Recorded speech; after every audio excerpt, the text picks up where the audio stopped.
الحمد لله والشكر والفضل، لاني مربى احسن تربيه ومتعلم، انسان عندي الكل يشهد لي بتواضعي واخلاقي وواعي ومتفهم، وانا احمده ان المحبه والعداله فعلي، وحبي لما يرضي الله وما يغضبه يحرم، واللي يعجبني اخذه بعرق وتعب رجلي،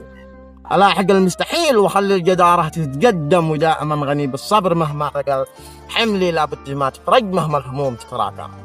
انسان كثير الصمت والقليل قولي، ودائما بالحق متمسك والغير الحق ما سلم، اشيل همي لعالي